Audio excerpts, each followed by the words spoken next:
anything but you. Get lost in the sound, go back to the start. Let's go out of the dark. Let's go out of the dark.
Into the light now.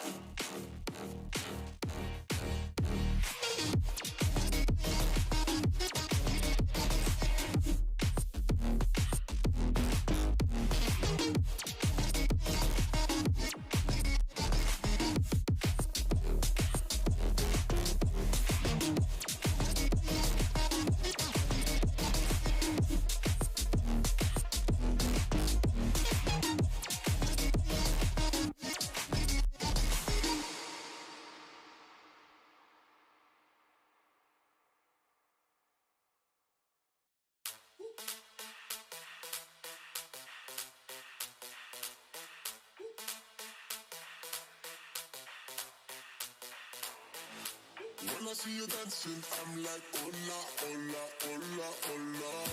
With your move fancy, make me wanna hola, hola, hola, hola. I got your attention, spending that moolah, moolah, moolah, moolah. I'm a drop popping, pocket, swola, swola, swola, swola.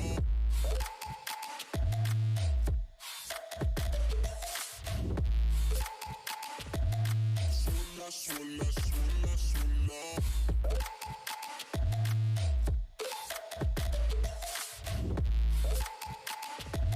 Swola, swola, swola.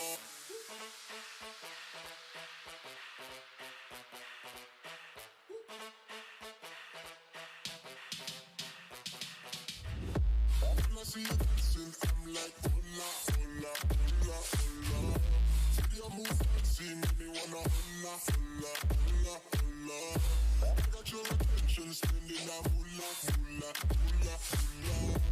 I'm a drop popping, pocket, swola, swola, swola, swola.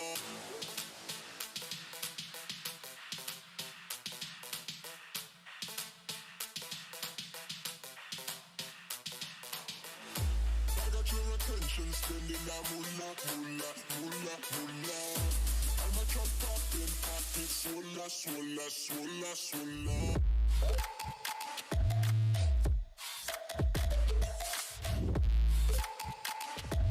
Swola, swola, swola, swola.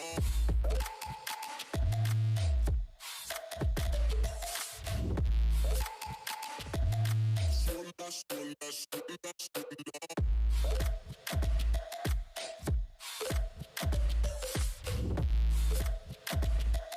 Swola, swola, swola.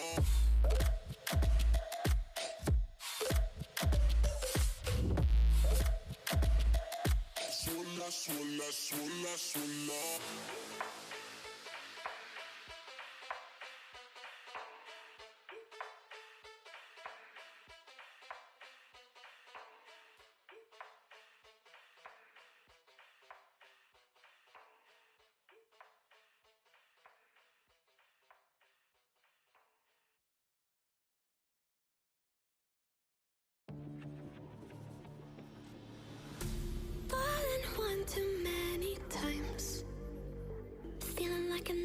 friends, back again, square one.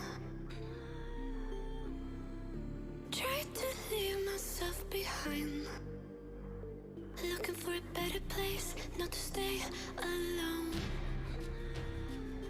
Gain our trust and you chose to break it. Ask for truth but you only fake it. Thought you said what we had was sacred. It's all lies, all lies.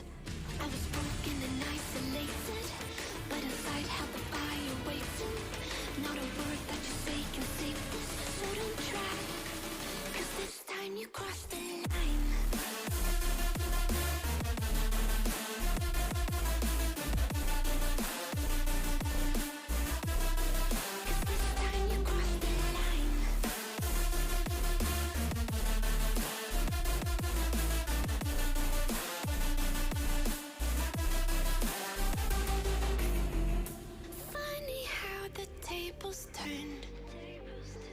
Didn't think I'd go this far, but here we are, the end. Now you're just a lesson learned, a slowly fading memory, so I can breathe again. Gain our trust and you chose to break it. Ask for truth but you only fake it. Thought you said what we had was sacred. It's all lies, all lies. I was broken and isolated, but inside held the fire waiting. Not a word that you say can save this, so don't try, 'cause this time you crossed the line.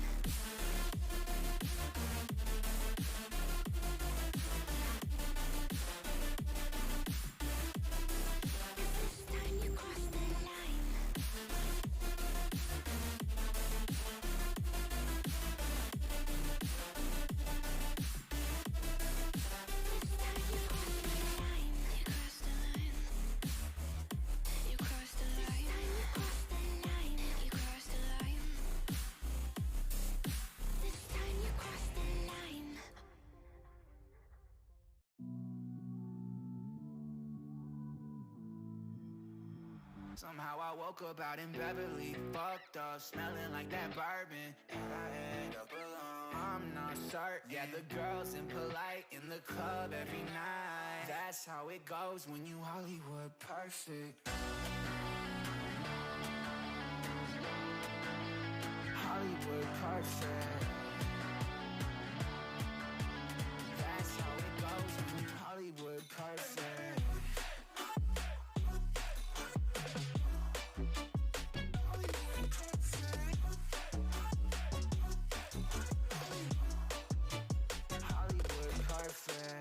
Ain't got no place to call my own. Feels like I'm better off alone. So sad inside and hopeless. These Hollywood hoes never notice.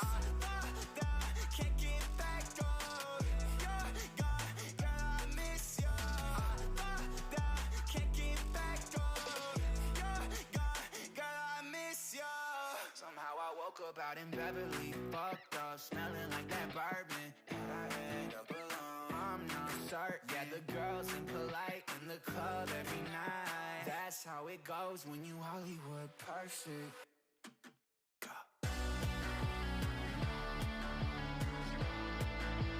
Hollywood perfect.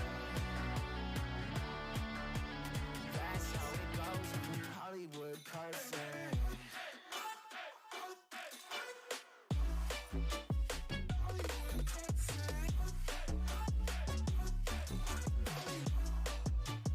Somehow I woke up out. Hello, good afternoon, everybody. How is everyone today? One assignment down, one more to go, right? Easy peasy, lemon squeezy.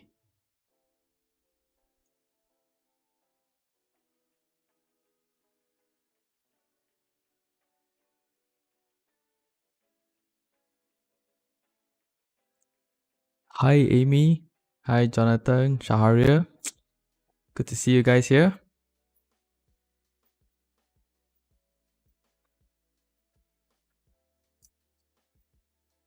Okay, we've got a great class today. We are going to be going into the second P today, which is promotions. Out of the 4 Ps,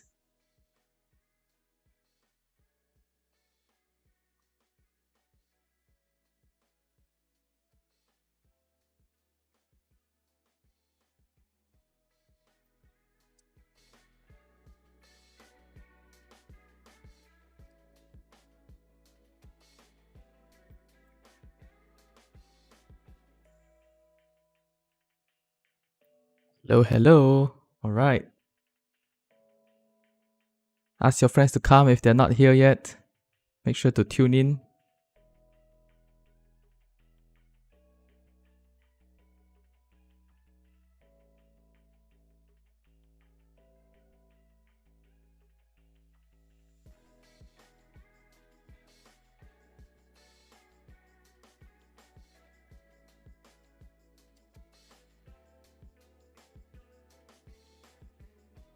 Hi, Sumaya.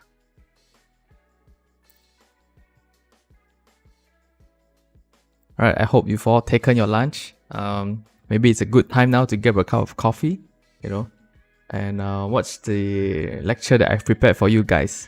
So, I'm still really learning how to do this whole video editing thing, but trying to up my game here. So, let's see if today's video is better than the previous weeks. First of all, I definitely slowed down my talking speed. I was going like a bullet train before this. So, yeah, way slower pace so that maybe it's easier for you to listen.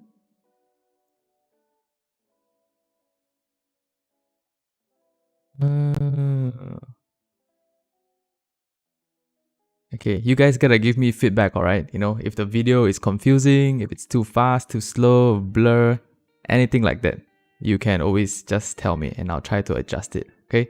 That's what teaching marketing is about, right? I gotta practice what I preach, yo.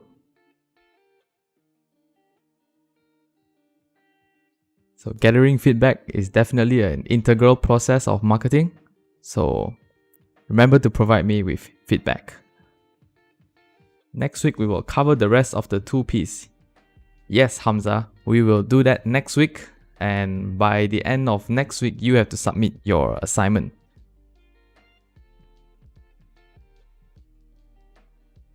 So you have until the 7th of February, okay? I'm giving you guys till 7th of February. Once I open the Turnitin link, I will put the due date there. Don't worry, I'll put the timing as well. There was a bit of confusion this time.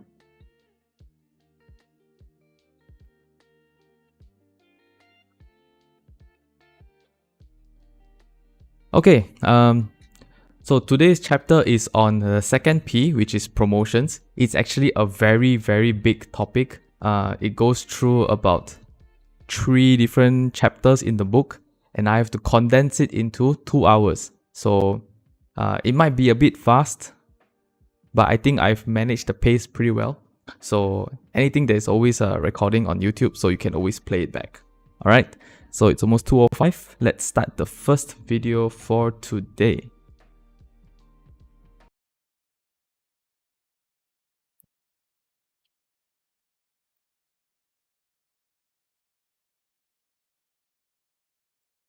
Alright, for the second P of the 4 Ps, we are going to be discussing.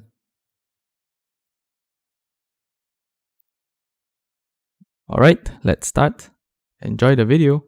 About promotions. So promotion is a very big chapter. We will cover it in 2 different lectures across several chapters. So as we start, as usual, we have our many objectives, but today we're going to talk about promotions as a tool by itself first, before we go deep into advertising and PR. So what is the basic 5 tools of promotion? So what are the basic 5 tools of promotion? Before that, we need to talk about what the promotion mix is first.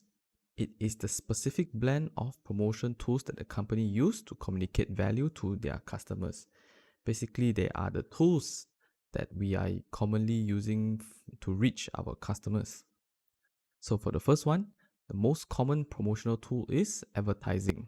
As you guys are born in an era where advertising is so common, I think you might even know more about this than me.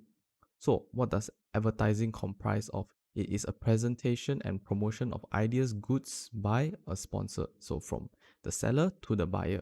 And how do we do that? We go through broadcast, print, flyers, magazines, online, mobile, and even outdoors.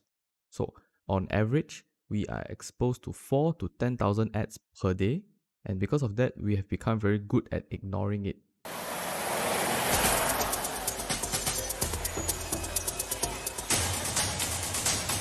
Hello, is that John?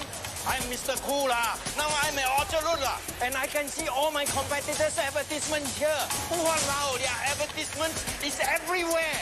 Every direction, every corner, every angle, every building, every feeder, every bus stop, every taxi, every inch of Orchard Road. Wow! That's probably how most of us feel like when we see so many advertisements every day. Alright, the second one is sales promotion. Now, sales promotion is a short-term incentive to encourage purchase.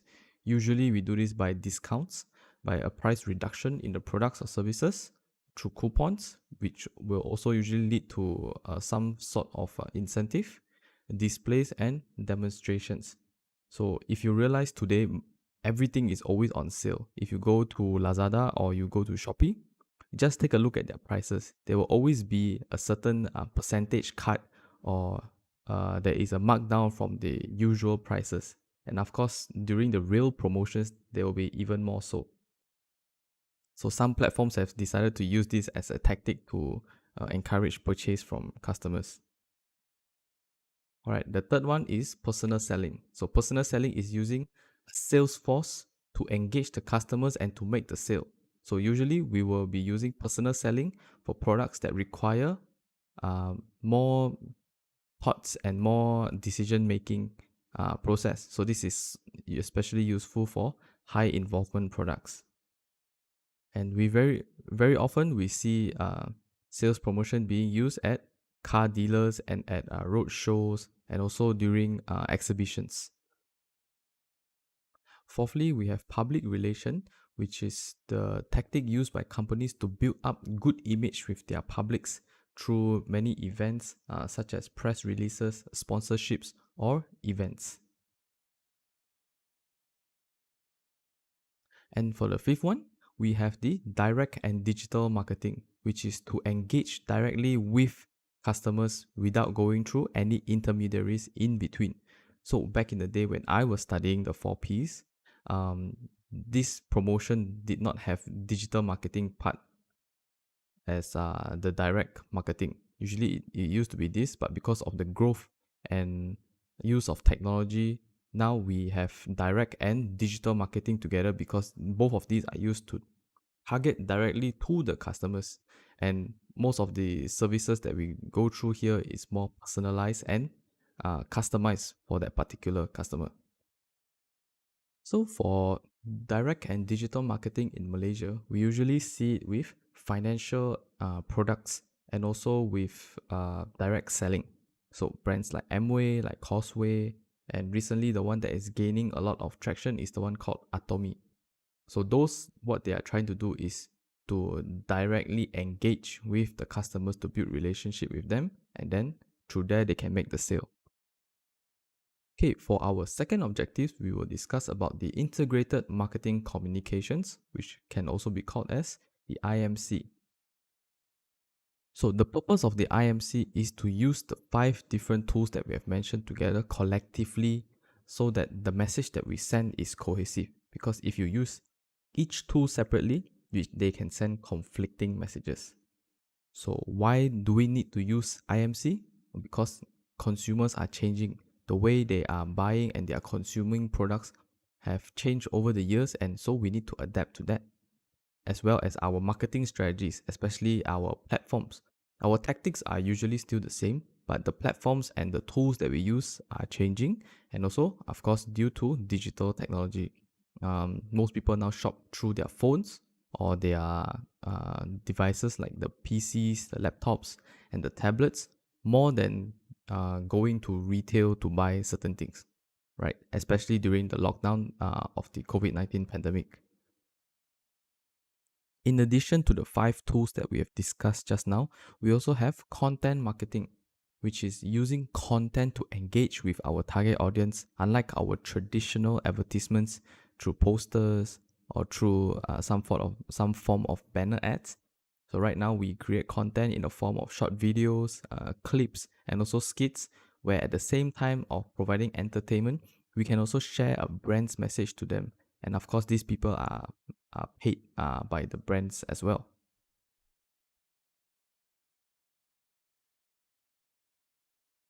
So as I mentioned, IMC is the combination of the 5 different tools. So what our job is as marketeers is to integrate the 5 different tools to make sure that the message that we send is consistent, clear, and compelling. Right? So if you were to depict the IMC as a picture, this is what it will look like. And we need to make sure that the messages between each different tools are cohesive. In order to develop an effective marketing communications, we generally have this process that we go through. So as we are the sender, we want to get our message to our receiver. But when we are crafting up our message, we will encode the message, and then we select the media, send it to our receiver, and then they have to decode the message before they understand what it means and give us a response or a feedback. So when the most important part is the decoding process, because if the decoding process is different from what we intended them to understand, then the message received will be different than what we intended. So what happens if you were to send a wrong message to your target audience? Y me llama el cocinero. Risita, ¿qué? Ve por la paellera. Venga, que las 2 de la tarde ya están aquí. Mira, el bañador, en las chanclas.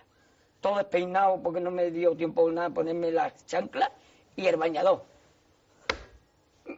Voy a la playa, había subido la marea. Jesús.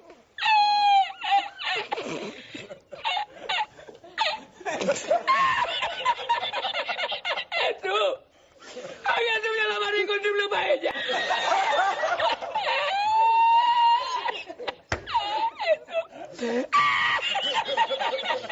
Y la encontré porque estaba la paellera agarrada metida entre las piedras de chipiona.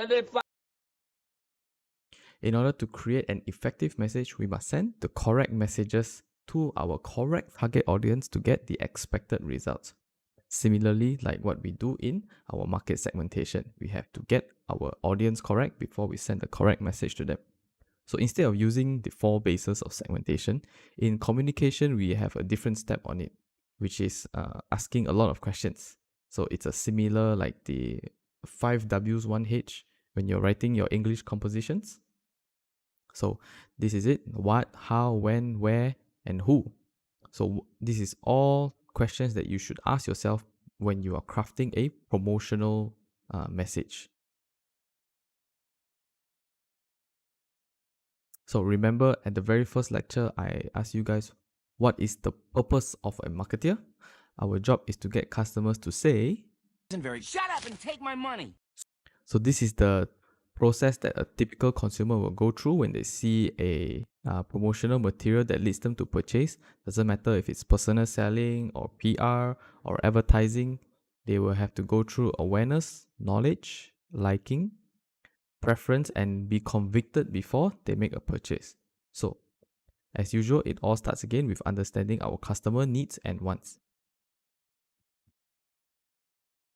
So one of the methods that we can use to design an effective message is to use the AIDA model. The AIDA model states that there are 4 steps to get customers from awareness to purchase. So it starts with getting their attention. You must hold their interest, arouse their desire, and then obtain the action from them. So it works in a inverted pyramid this way. So basically, the AIDA model has 4 different parts of the pyramid, right? In the first one is to attract attention. So how do we catch our customers' eyes? And then secondly, we must maintain their interest. So if their interest is in the product or services, then they need to be slowly aroused. And then thirdly, we create the desire. If the interest in the product is aroused, then it is the seller's job to persuade the customers to want to own this product. So in the best case scenario, the advertisements or the product itself will create the desire to purchase. And lastly, of course, we must make them to take action, which is to actually buy our product. Okay, so now we've discussed a lot about theory. So you may ask me, exactly what should I say in my promotional messages to get consumers to actually buy my product? So now getting into real specifics, there are 3 different appeals in a message content. So first of all, we have the rational appeal. Okay, rational appeal deals with utility. So if the customers who are concerned about how useful a product is, what is the price, what kind of performance does the product will have, then you go with a rational appeal message. For example, we have this advertisement from Listerine that gives you a statistic: 79% of patients do not floss adequately. Fortunately, this antimicrobial Listerine. So this is talking about the usability and the functionality of Listerine, which is a type of rational appeal. And then we also have this advertisement from Samsung, which tell you that their new S7 is water and dust resistant. So a product feature is also a type of rational appeal advertisement. And one more rational appeal advertisement is from Bounty, where they show you that their sheets are more absorbent than other brands and it doesn't tear easily. If you are trying to get the customers to like your product and feel really attached to you, then you go through the emotional approach, because messages that use this will make use of consumers' feelings and emotions so that they feel very positive about your brand, or even negative, so that they will use that feeling to encourage a purchase.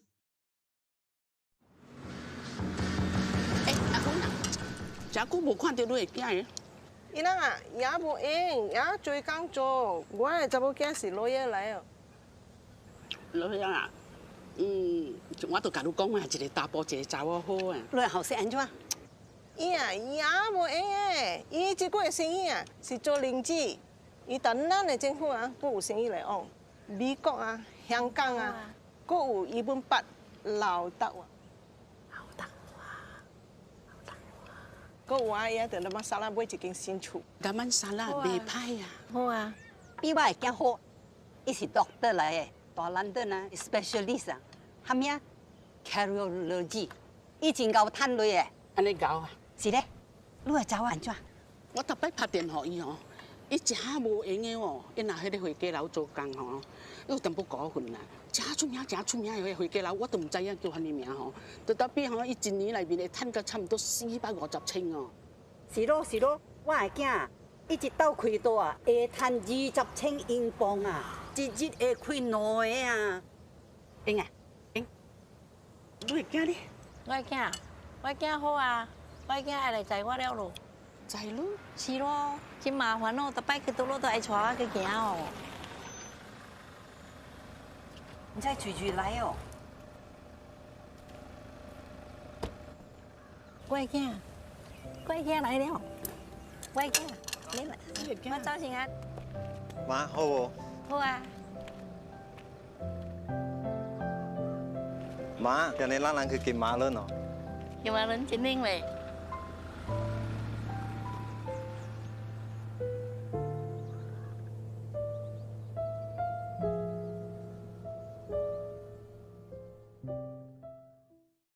So, Petronas is a company that is famous for using emotional appeals because their advertisement does not directly relate to their product, but instead they make you feel these different emotions through their advertisements and will encourage you to purchase their product. So, what they have done in this advertisement specifically is they have incited filial piety and so during Chinese New Year, the kids come to pick up their parents, while all the others have to stay at old folks' home despite their children being even more successful than these particular ladies. So next time when you think of filial piety, you will think of Petronas as well. That is the objective of their advertisement. And then thirdly, moral appeal is taking a jab at their morals and civic mindedness to get them to buy your product. Okay, so we've covered what to say. Now we are going to talk about how to say it. we have our message ready, which appeal are we going to use, and then how are we going to say it. So there are several ways. First of all, we have personal communication. So we have two or more people talking directly with each other. So how can this be done? It can be through face-to-face, can be through phone, mail, email, or texting.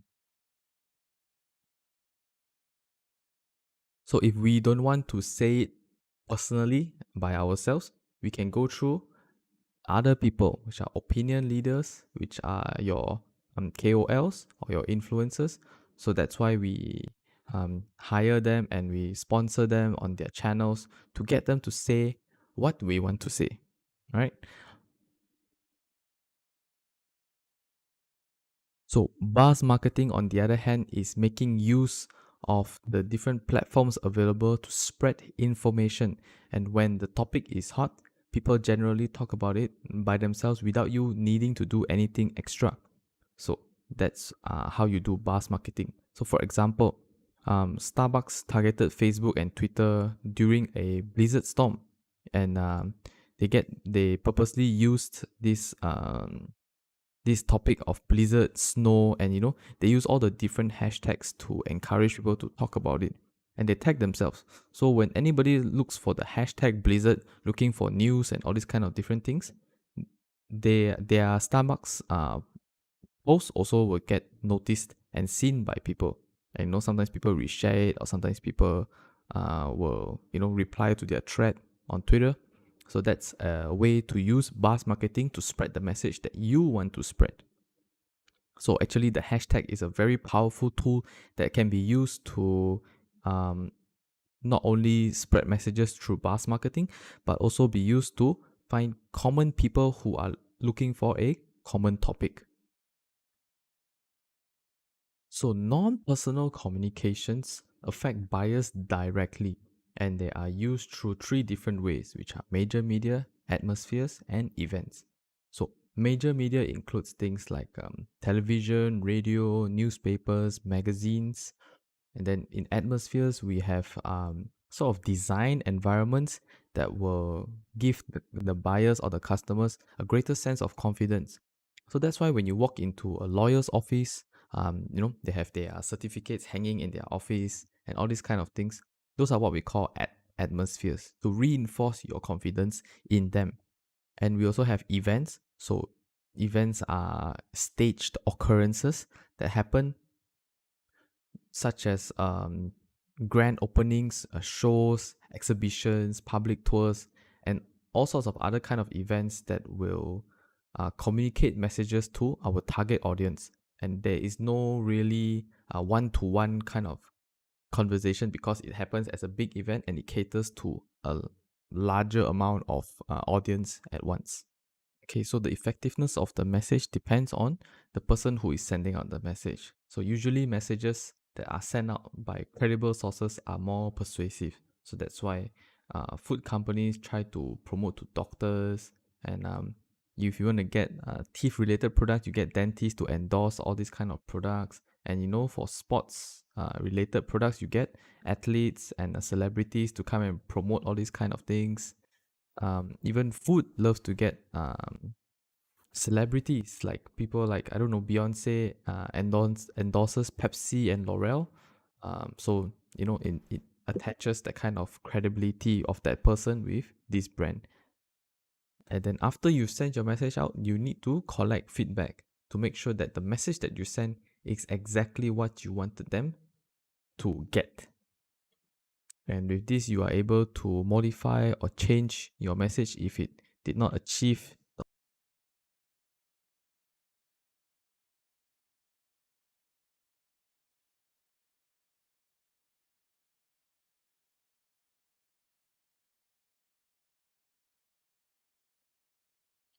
Right, so that was the first video. I accidentally started the second video a little bit. So so that's one small part of the second P. We talk a little bit about theory first, and then in the upcoming videos, we go specific into the 5 different things, from advertising, sales promotions, PR. What else do we have?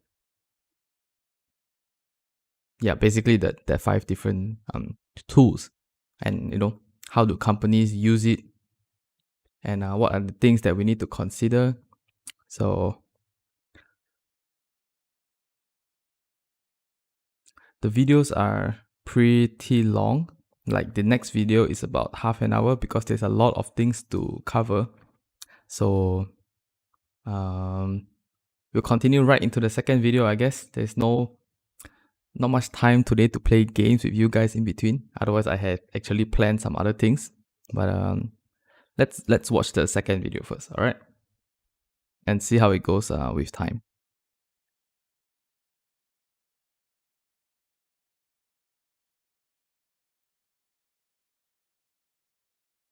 Objective that you have wanted in the first place.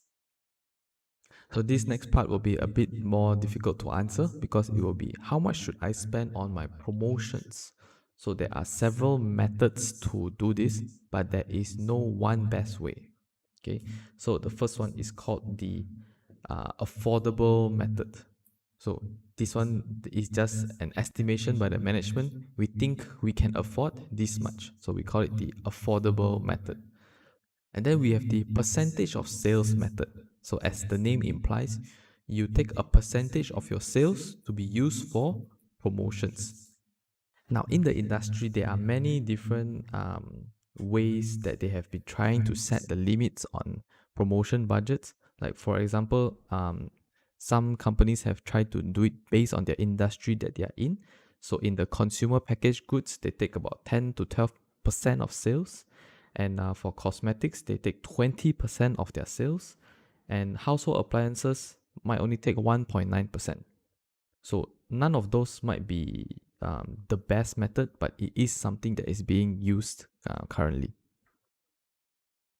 So there are a few more methods, such as the competitive parity method.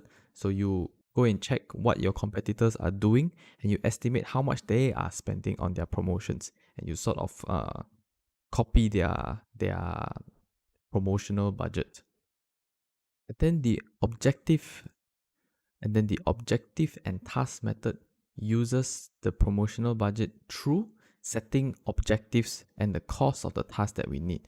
So this method might be the one that makes the most sense, because you start off by setting out what goals do you want to achieve, and then what tasks do you need to do to achieve that goal. And from there, you can decide how much you need to spend. So this method, it will force you to think critically before you decide how much money you want to spend. Of course, determining the objectives and the tasks in a very numerical way is difficult sometimes, but this might be one of the best methods. So how then do we decide how much do we spend on each different promotion tools? We have advertising, we have personal selling, we have PR, we have so many different methods. How do we choose how much do we spend on each? So obviously there is no one correct answer for this. It depends on the industry sometimes, and it depends on the objective that you want to do. Once you are able to craft it all together, that the combination of the 5 methods is what we call the promotion mix. So at the start of the lecture, I mentioned that the 5 tools must be used collectively. That's why it's called the IMC. So the reason is that each tool has their own use, and they are usually used at different points of time in your business and in your promotions. Like advertising is used to spread awareness and knowledge to wide masses of people at once. Whereas personal selling is used to build relationships with the customer, and at different stages it can be also used to fortify their decision and to encourage the final purchase decision. And then sales promotion is a type of very strong incentive to encourage purchase. So this is used when you need to drive sales. PR is used to build the company or brand's goodwill, which can also act as a credible source of information. So for PR, we can use it sometimes when something bad has happened, or when something good has happened and we want to promote that out to the public. And we use PR during when something bad has happened in the company, like how Toyota needed to recall their cars, so they call for a press conference. That is considered a type of public relations. So direct and digital marketing is used to have more interaction with our target audience and our customers. So this is something that is more personalized. We use it through many different ways now, and I think that this might be the most common way for us to conduct mass customization of marketing. So in the early days, we talk about mass production of products, and then slowly now we are going into mass customization, so that each and every customer is individualized and their special needs are met. So in the 5 different tools of promotions, we can classify them into either a push or a pull strategy. So the push strategy is where the producer wants to push the products to the customers. And we do this through activities like a personal selling, advertising or sales promotion, by relying on retailers and wholesalers to push the products to end consumers. Whereas a pull strategy is to create a vacuum of demand to get consumers to come and look for the goods and demand for the goods from us. So to easily explain this, push basically just means that you are pushing the products to your consumers, to your customers. So you just keep pushing and pushing to them. Whereas, literally like pulling them in, so you get customers to come and look for you and demand the products. So companies usually use a combination of both push and pull. But most importantly, regardless of which one that you're using, you must make sure through your different promotional materials, the message that is sent must be cohesive.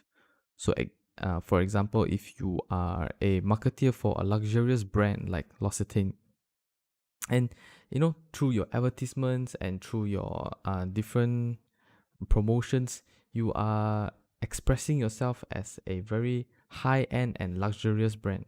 But at the same time, in your in-store promotions, you are running aggressive sales promotions all the time, 50% off, 60% off. So there is a mismatch between the kind of messages that you're sending. It's conflicting, so customers will not receive it well, and it will cause confusion in their perception and their subconscious. So as I've kept saying, companies must make sure that the messages is cohesive and must be smoothly integrated. So how do we do that? So communicate openly with our customers, be honest, do not have deceptive advertising, do not bait and switch. So initially you say like, 60% off all iPhones, and then when they come in, it's like, oh, sorry, it's only the first unit, which is 60% off. Everything else is at full price. So that is a bait and switch advertising. And of course, you must conform to the local laws and regulations. When you are using personal selling, you must be fair. Basically just go through the right way to do the right thing to your customers. Do right by your customers. Alright, so now to go into specifics of advertising, what exactly is advertising? It is any paid form of non-personal presentation and promotion of ideas, goods, or services by an identified sponsor. This is obviously the formal definition of advertising, but I think we live in a time where advertising is everywhere. So you guys should already know very clear what it is. And so to come up with advertisements is not something as simple as we think. We have to think of our objectives first. How much money are we going to spend? The kind of messages that we want to set. Where are we going to send it? And then, of course, the impact of our advertisements. So what are the steps? First step, set your objectives. What do you want to achieve in your advertisements? So far, we've been talking about using advertisements to get consumers to make a purchase decision. But besides that, there are actually a few more different things that advertising can do. So we start off with informative advertising. So this is usually used when we are introducing new products to our consumers. It is a lot of information, and we are teaching our consumers about new brands, new products. Secondly, we have persuasive advertising. This is when we have more and more competition and we need to differ and position ourselves differently from our competition. So we have persuasive advertising to try and change the consumer's mind about our product. And then comparative advertising is used when we want to compare our brands with our competitors. Sometimes we call this predatory advertising. So we purposely choose the competitor's weak point and we compare ourselves with them. So this is something also called the attack advertising. And lastly, reminder advertising is something that we use with mature products to keep customers on their toes and to always remember about our product and to talk about them. So brands like Coca-Cola and brands like Tabasco that we have mentioned earlier, they are already in their mature stage. So most of the advertisements that they come up with are in the reminder ads category. So the examples that you can see in infomercial advertising when they are introducing the new features of the iPhone. Click on the link and watch it. And then comparative advertising, sometimes Pepsi and Coke likes to compare between the different their similarities but also how different they are. So they like to compare with each other.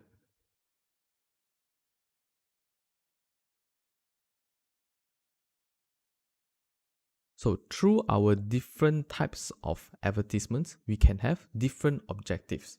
So for informative advertising, it's used for new products, if we have any changes, what kind of support and services do we have, or if there was any false or misinformation about our products, then we use informative advertisement to change what the customers are thinking about our products.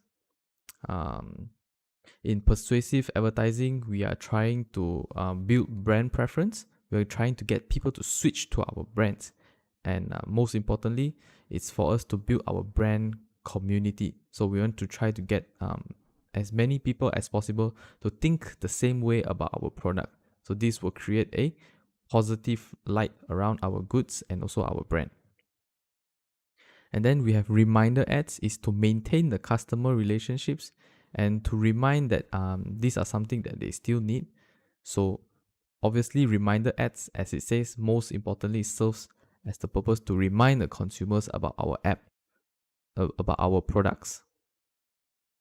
So how do we choose how much money to spend for advertising our products? So it firstly must depend on the stage of the product in its life cycle. So if it's a introductory product, we want to use informative advertising. If it's already in its growth stage, then we want to use persuasive advertising. And those that are in the maturity stage, we will use reminder ads. And of course, our market share and the kind of competition that we have. So different competitive landscape will lead us to use different type of advertising. So obviously there is no one correct answer or best way to set your advertising budget, like we've mentioned earlier. But some researchers believe that B2C are spending way too much on advertising and B2B is spending way too little. So a fun fact for you to know is prime time advertising happens between 7 and 10 p.m. on television. So we call that the prime time ad slots. And those kind of slots can be very, very expensive. So in the US, for example, a 30-second ad during the Big Bang Theory show costs $350,000, while a 30-second ad during the Super Bowl goes up to $5 million. So because ads are so expensive, marketers are trying to make advertisements to have the highest return as possible, where they have come up with something called the advertainment, which is advertisement plus entertainment. So during the Super Bowl, there is because of how expensive the ad slot is, it became a sort of advertising competition. So every year they have a showcase for all the different advertisements and to see which advertisement is the most interesting ones. So we mentioned advertising strategy is to create your advertising messages, and you select which media you want to put your advertisement on. And then advertisement clutter is because there is too much advertisements. So obviously we are trying not to watch ads. I think we'd be pretty annoyed all the time if we keep seeing ads. And that's why things like ad block has been created.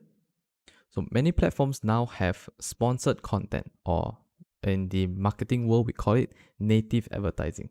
So sometimes you see newspaper articles on, let's say, Huffington Post, which is sponsored, or some YouTube channels that have their videos sponsored by a certain brand or a certain business. So this is used to showcase their products or a review of their products. If you want to know more about this topic, you can go check out this guy. His name is Linus Tech Tips. So he has native advertising in every video. Every video that he crafts on YouTube is sponsored, and also he will promote his own products as well from his own store during the videos.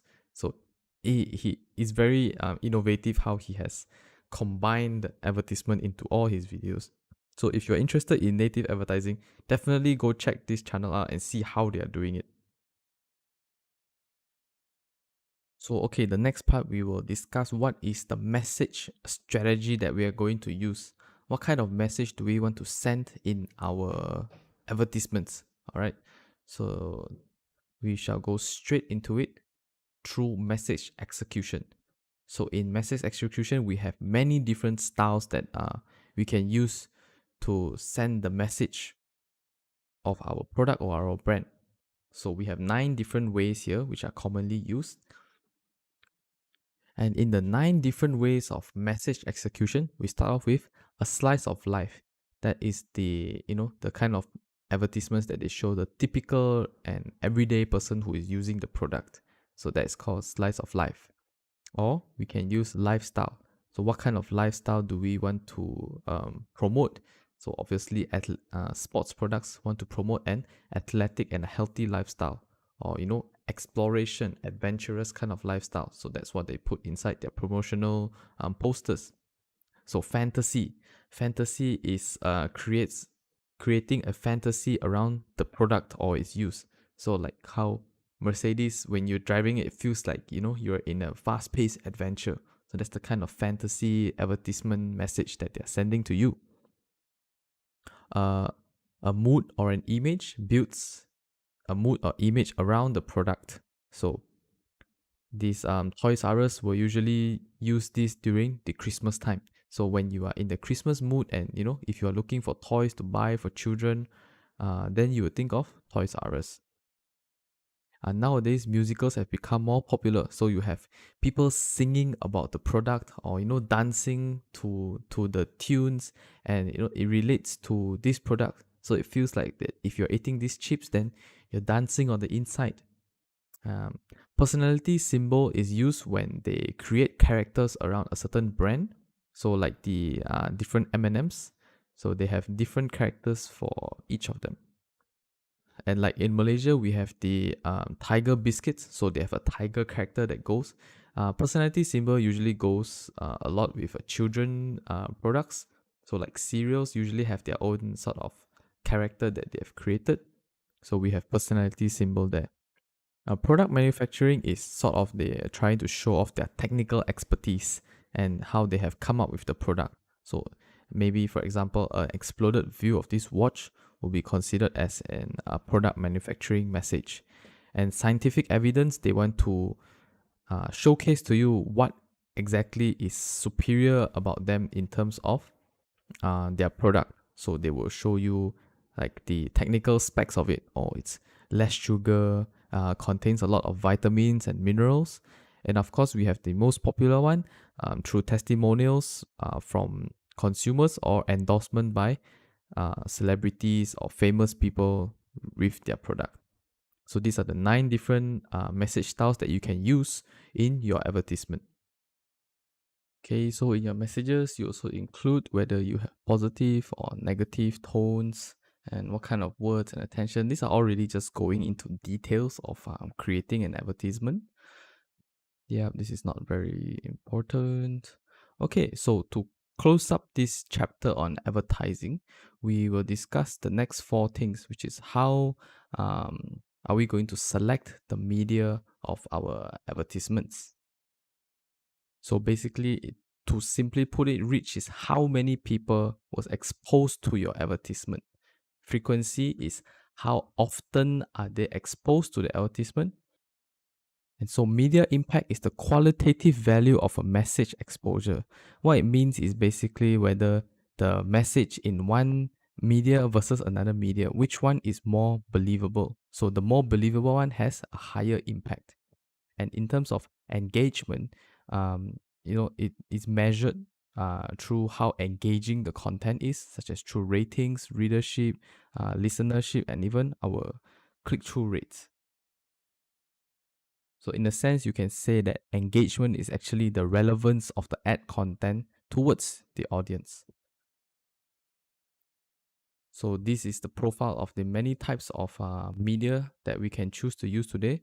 But I believe for companies that don't have such a big budget, they will not go through all of it. Rather, they'll be using more online mediums so that they can customize their messages to go directly to their target market. Okay. Similarly, of course, when we are choosing our media from all of the list here, we need to consider our cost. That is always number one. And um, what kind of impact can we have? How effective it is? So how do we calculate that? We will use ROAS, which I will show you shortly. But media timing also depends on the kind of product that you are trying to sell. Does it have a season? Like for Halloween, we have Halloween products and a holiday, Christmas seasons, all those kind of things. Everything must be considered. So how you choose your media timing depends on the pattern of the advertising and what is your objective. If you want to use it as a reminder ad, then you need to frequently show it, which will require more continuity. Whereas you can use another strategy, which is called pulsing. So there is an uneven schedule within a given period. So every now and then you flash your advertisements and then you stop, and then after a while you flash it again. All right. So from that two methods, actually, you can see it here in this graph. If your advertisement shows continuously, it's flighting means on and off, and then pulsing means you have sort of lows and highs, certain seasons or certain periods you want to show your advertisements more frequently. Okay, like I was saying just now, ROAS basically is just for every $1 I spend on advertisement, how much do I get back in terms of profit? Okay, this is not important. Not very important. Okay, so we have covered advertising. Now we want to go into public relations. So what is public relations? Public relations is the method to build goodwill with the various publics of the company. So basically, anybody and everyone who can have an impact on the company, we can use public relations to influence them. So you know how some people, when you meet, they always tell you that, wow, this person is extremely good for PR if they are very glib with their tongue, or if they're very outspoken. And that is very true, because that's the basis of a great PR strategy. You need to be persuasive. So generally, when you want to conduct PR, you need a strong figurehead that can come out and be well spoken and can present themselves well, so that they can use that to show the goodwill of the company.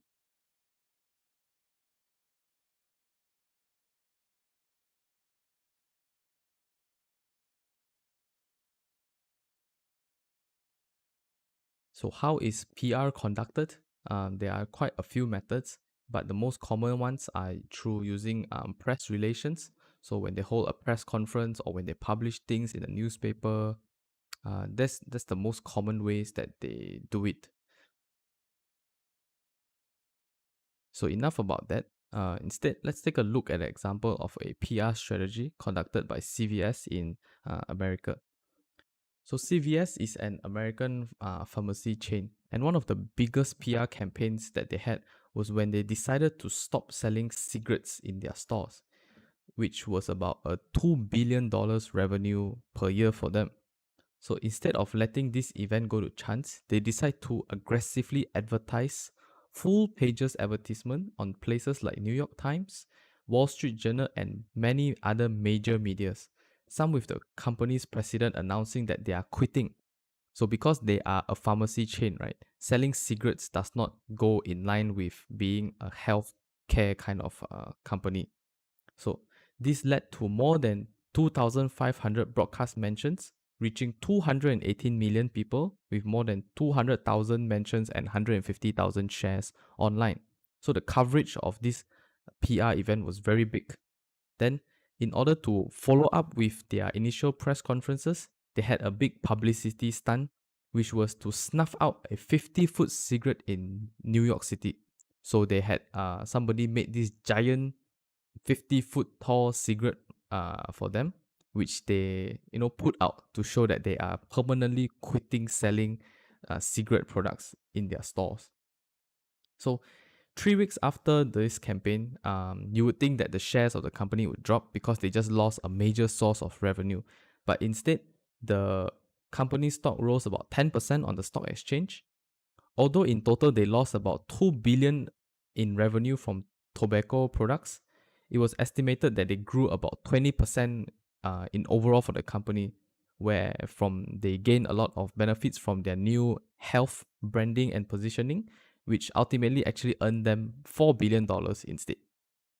So PR can be a very powerful tool if you use it properly at the correct time with the proper strategy in place. Now, another important tool in PR is called lobbying.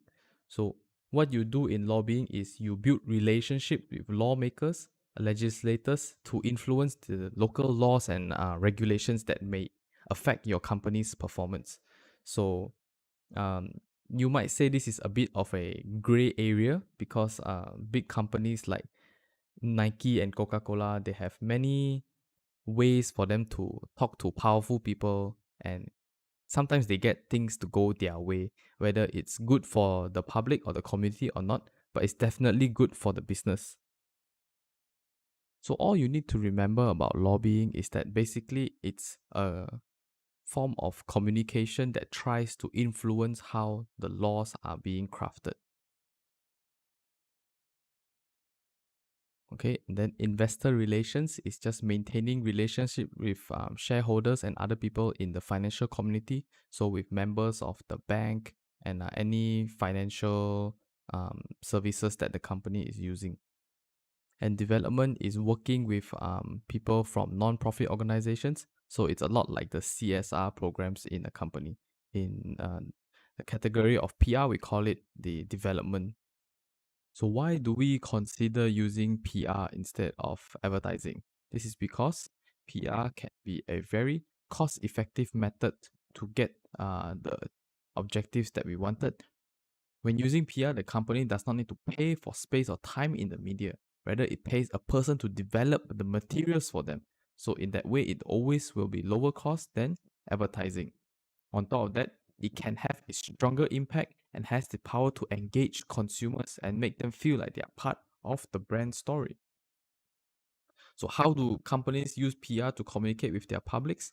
There are many ways, but usually these are the ones that is commonly used through news, especially whether online or offline, through speeches, through special events like companies launching new products, charity galas, and even there are like New Year parties. These kind of things all considered as PR tools. So written materials like in magazines, reviews, corporate identity materials, public service activities like CSR, buzz marketing like we mentioned just now, social networking, and of course any materials on the internet that can be used to their advantage. And that's the end of this chapter. In the previous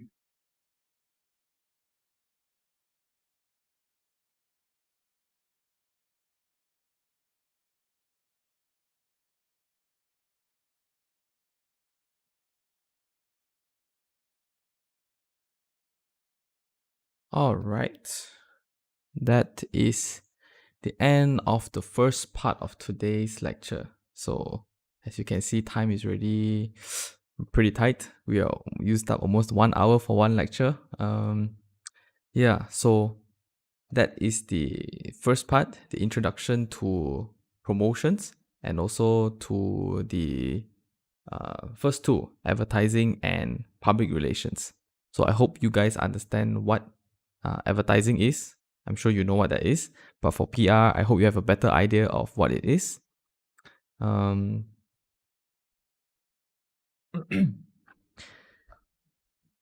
It is a very, very huge topic. Actually, for com students, advertising is actually a major. So there is a lot of things for you to learn, but I can't go into the details of it. Actually, advertising is very interesting because there is a lot of specific things like, how do you design the posters? How do you design the advertisements? The kind of videos that you have to make, and also the colors that you choose. Everything that people do in advertisement has a reason.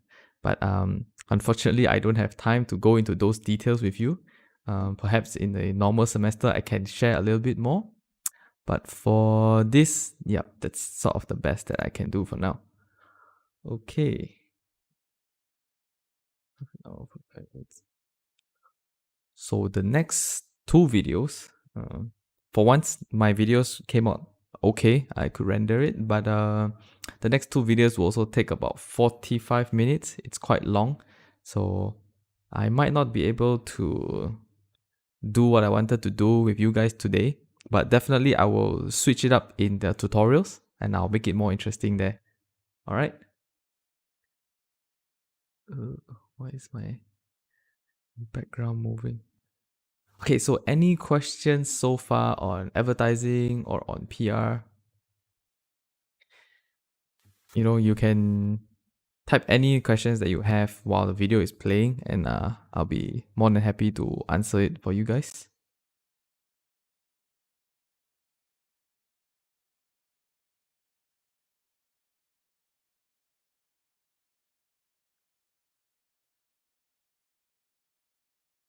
Okay, seems to be some weird problems going on.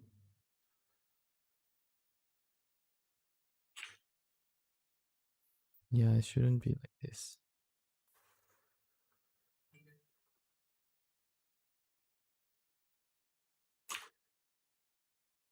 What is this? Hello? Where's my video?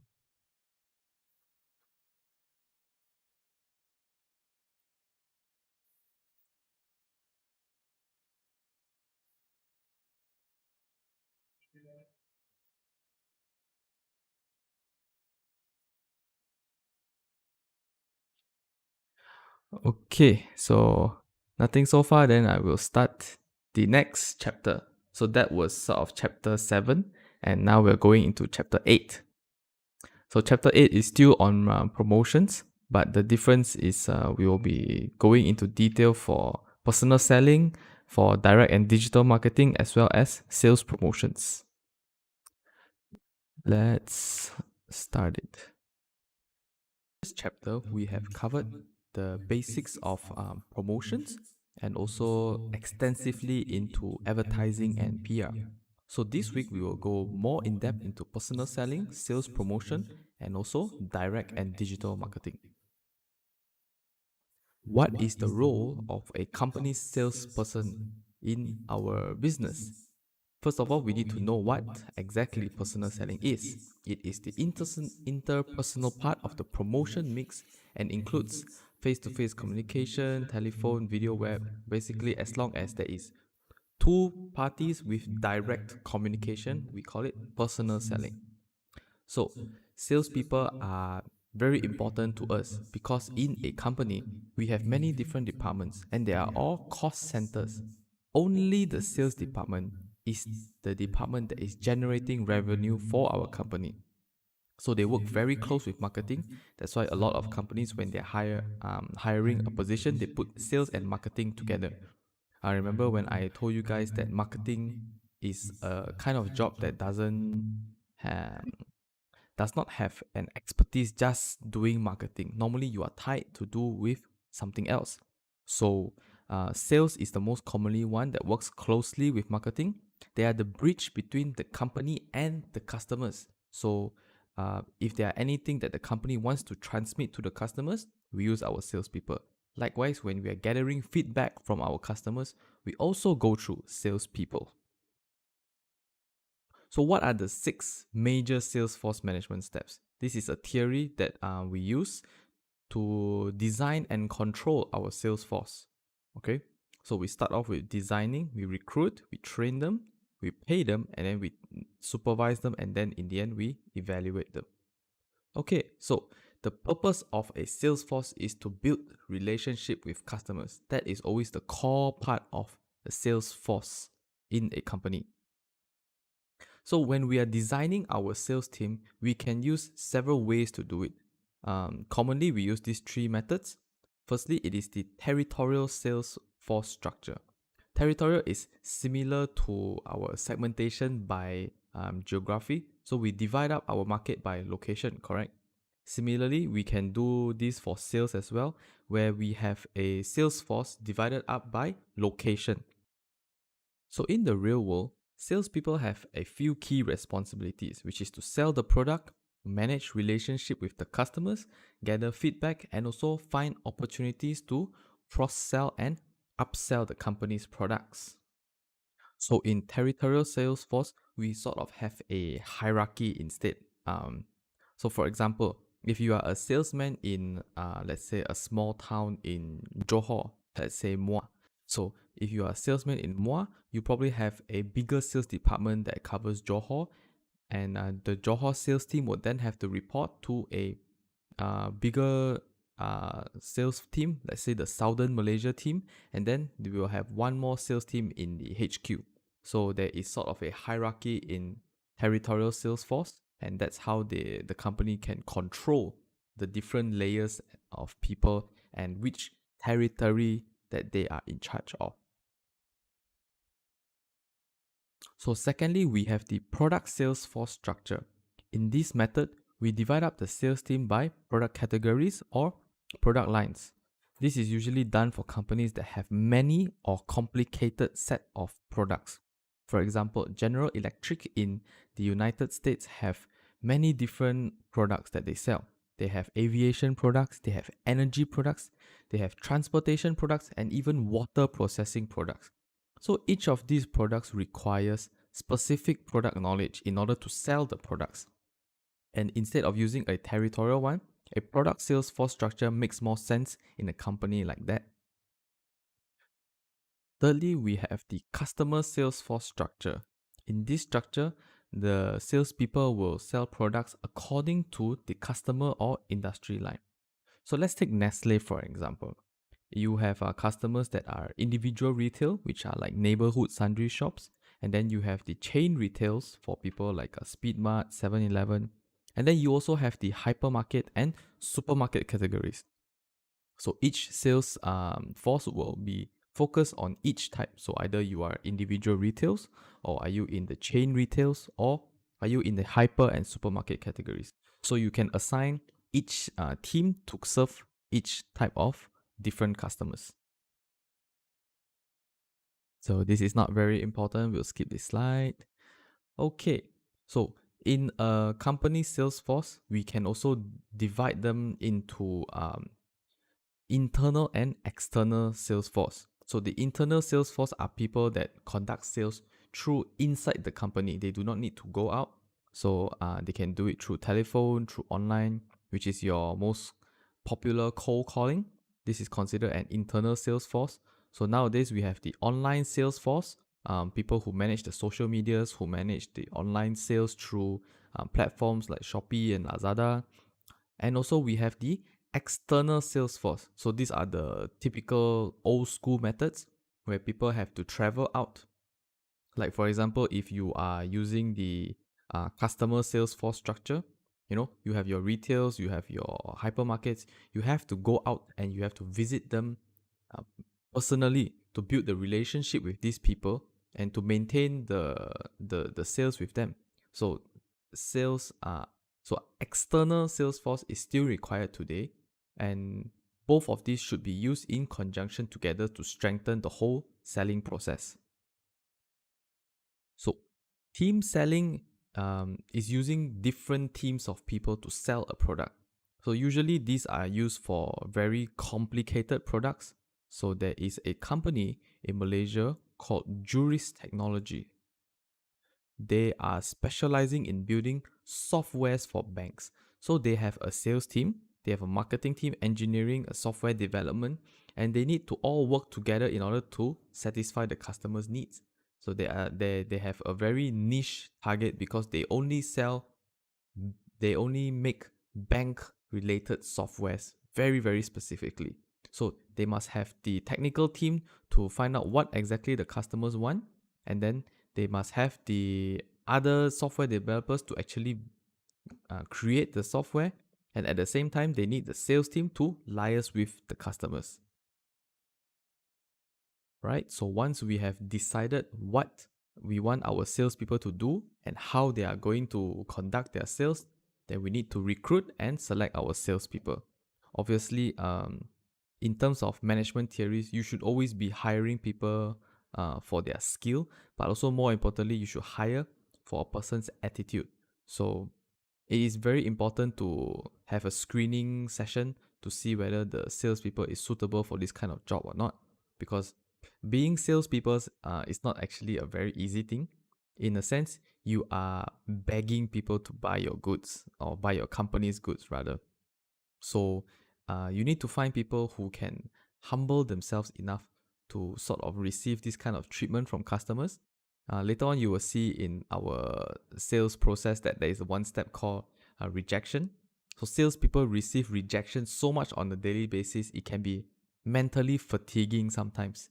So not everyone is suitable for a sales job, but this is just sidetracking a bit.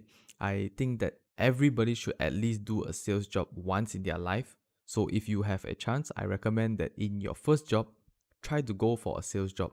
Or even right now, if you have a part-time job, try and do a sales job. Then you will really understand a lot more about business and also understand a lot more about life at the same time.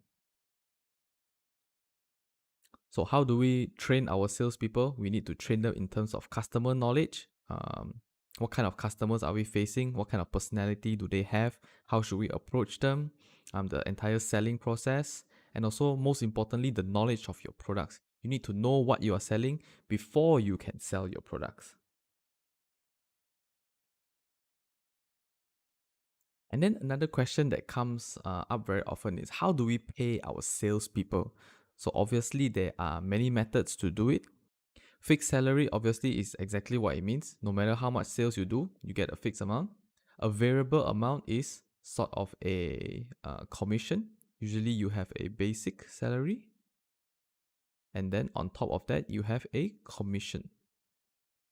So depending on how much sales you do, your basic remains the same, but the higher your sales, the higher the commission you get. So with this kind of method, you can encourage the salesman to push for more sales. And sometimes we compensate our salespeople through covering their expenses. So sometimes salespeople need to travel a lot, or they need to make a lot of phone calls. So the companies will cover the bills, and this is sort of a compensation as well. Or some companies even go as far as to calculate, for every kilometer that you travel, we will compensate you 60 cents, something like that. So that should be able to cover their expenses. And then fringe benefits. So this is particularly popular in the insurance companies. So where they receive a lot of fringe benefits, such that they have entertainment expenses.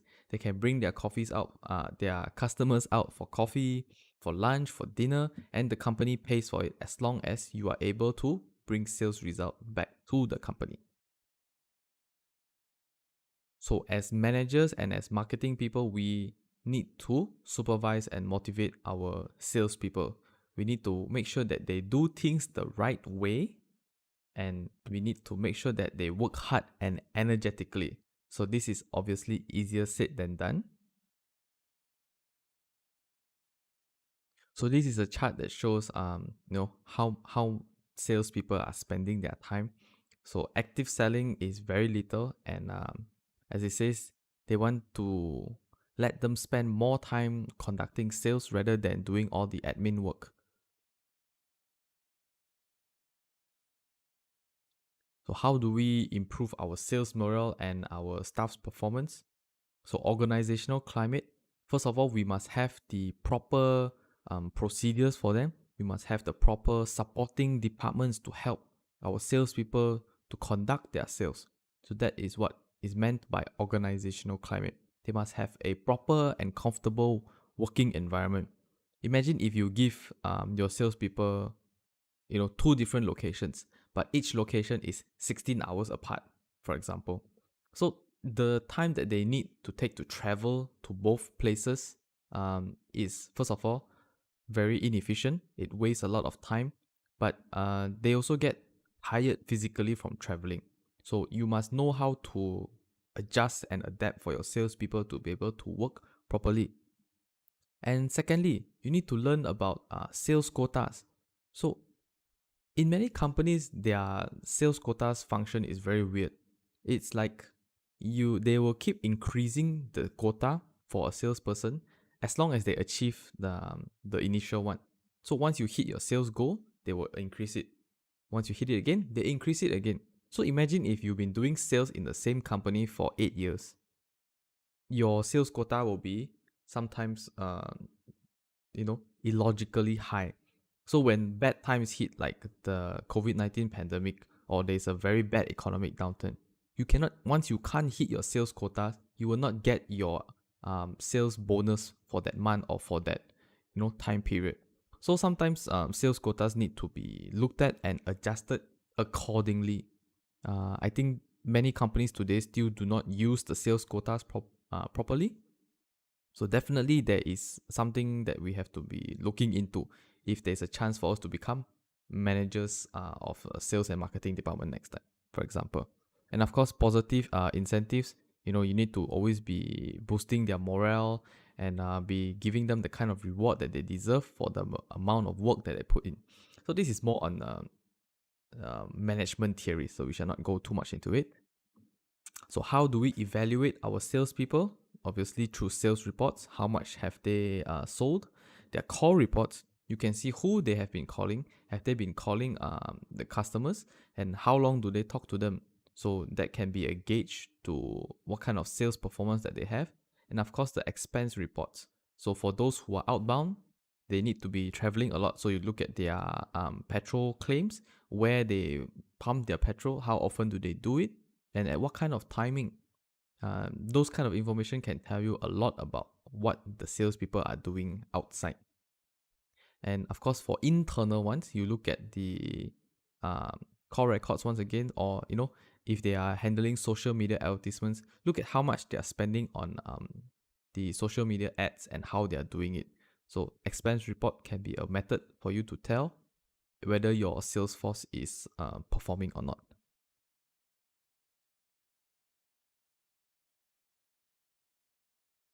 So I think very importantly, when we are managing and motivating our sales force, we have to start thinking like a sales manager. And remember, the salespeople, their main objective is to build and maintain relationship with customers.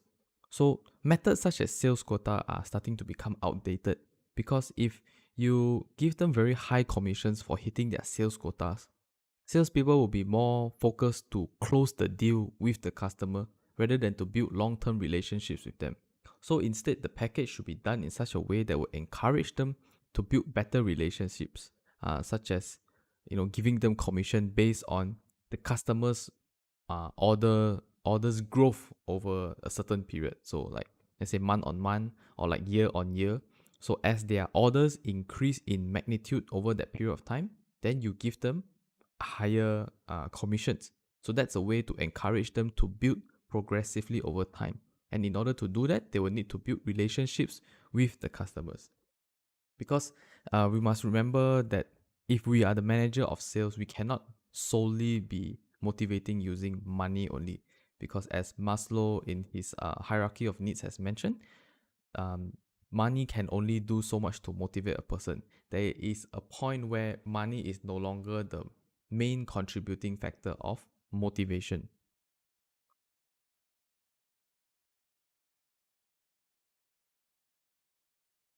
So now that we have discussed what a sales force is, what is their function, how do they do it, how do they are divided into their territory or into their products, we need to also know what is the selling process like.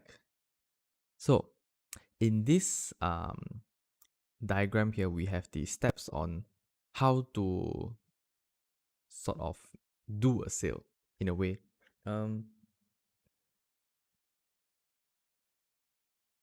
Trying to close a sale is actually a very, how do you say, dynamic kind of act. So it's very funny that they are trying to come up with a standard way where a sales is closed. It really depends on the salesperson and how they are doing it. The steps that are shown here are actually the transaction-oriented sales process. So this is how a typical person who wants to do a deal once will go through the process. But remember, we in this era want to build relationship with customers so that our sales can always be recurring and to grow over time. So this might not be the best way to do a sale, but nevertheless, we still have to learn about it. So let's go. And I forgot to mention, this process is very useful if you are approaching a new customer for the first time. So yes, there is still some use with these steps. So step 1, what is prospecting? We are trying to identify who are our qualified potential customers. So for example, when you guys just graduated from your high school and you're looking for universities, you go to the roadshow and you see the tailors booth there, you fill in the form to apply for tailors, and then the next time the representative will call you. So you have become a prospect because you are a qualified potential customer. So qualified means you fulfill the minimum requirements. You have your SPM cert or your O-level cert, your UEC cert, whatever. And then potential is because you are one of the potential customers that are going to be in tailors. So that's what a prospect is. So the best way to get prospects is through our customers, our suppliers, our dealers, or through the internet. So people that we are already working with can be a very good source of prospects, and also sometimes from random sources. Okay, so once you have identified your qualified potential customers, you move on to qualifying.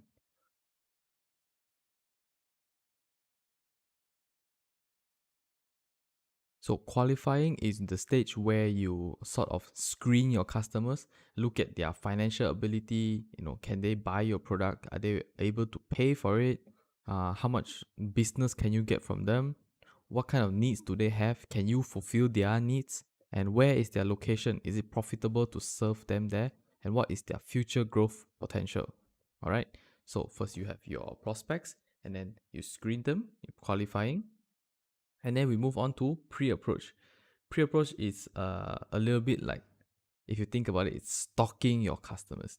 So you are trying to learn as much as possible about them and who is involved in the buying, and what kind of styles and characteristics do they have. So if you are trying to sell to companies that have a purchasing department, so you will go directly to the purchaser to negotiate. Versus if you are, going to a small entrepreneur store, you are dealing directly with the boss. So there are different steps that are needed, and more paperwork, more formal applications to sell, and all these kind of things. So that's where the pre-approach comes in. We need to understand everything and anything about them first. All right. And then approach is the next step, where we literally approach them to have our first conversation and our first meeting with them. So first impressions are very important here. If you are a salesperson who is outbound and you are meeting your new customer for the first time, remember to be well dressed so that you give off the best impression that you can. Think about what you are going to say to them on your first time. What kind of appearance do you have? Yeah, your opening lines, and what follow-up remarks do you think, you sort of have to plan the conversation ahead. After you say your first line, what is their reply, and go back and forth about it.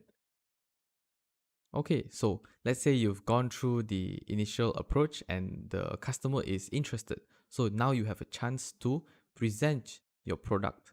So this is where you tell the story of the product to the buyer and tell them what kind of benefits do they have and how will it solve their problems.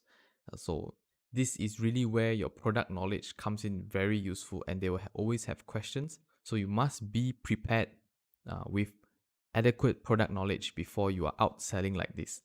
So sometimes when there is a new salesperson, we generally get them to shadow another salesperson. They go together, try and see how they do it and learn from there before they actually go out on their own. Additionally, in today's modern society, we also use technology to help with our presentation. So you know how salespeople nowadays bring iPads around, or some sort of tablet with a presentation slide, diagrams, videos. Use all the materials that you have available to you to help you get as much information across to your customers about the benefits and their customer and the problem solving potential of the product. Okay, in the fifth step, this is where I was trying to say just now, handling objections. It is very common that in sales you get rejected. So this is where you as a salesperson have to have very high tolerance and also have a very thick face, as we call it, to be able to handle objections and to still continue trying to sell to the customers. It's not that when the moment they say no, then we just give up. So that's why I say not many people can handle a sales job, because it really requires you to be emotionally strong. Furthermore, this is also the step where customers will tell you why they don't want to buy your product. So we need to be very attentive at this stage to listen to what the problem is. Why do they not want to buy our product? And we should have been prepared for this step so that we can change and use the objections to turn it into reasons for them to buy our product. Okay, so this is where you need to be a bit crafty. You need to be, you gotta turn your gears quick in your head. When the customer tells you something, you must know what they are trying to mean behind the words that they are saying. So after handling objections, if you are able to get through that stage, remember, if they said no, that doesn't mean you should stop. You should still continue. So closing is the process where we should try to close the sale, actually get the sale done, get them to buy. Based on some market research, actually the closing rate for most salespeople is less than 20%. So, if you are at the top of your game, maybe you close 1 in every 5 sales. But it also depends on the kind of products that you sell. So generally, cheaper products, maybe it's easier for you to close a sale versus if you're selling property or vehicles. So those kind of products are more difficult to close. So your mileage may vary. At this stage, we also need to be extra attentive. We need to watch their physical movements, which may show that they are, willing to sign the deal or willing to buy, such as if they keep nodding or if they are approaching, for the wallet. So if they are already have a very positive note and, they are going to close the sale, stop trying to sell. That is when you keep quiet, you shut up, and you get them to sign the deal. All right. Also, if you want to close the deal, you can offer the customer to write the purchase order or ask them if there's anything you can help to close the deal. So sometimes when you feel like you're almost there but you couldn't get them to close the sale, one little thing that you can do is try to offer some incentives to them. So maybe a small discount, some sort of free gifts, or any additional value added service that you can give to them to get them to close the deal. So my family used to do wholesaling. So when we sell the products to retailers, sometimes, when we can't get them to close the deal with us, we will offer like additional service. So once you deliver the product onto the retailer's doorstep, we usually just leave it there, or they get their own people to carry the goods in.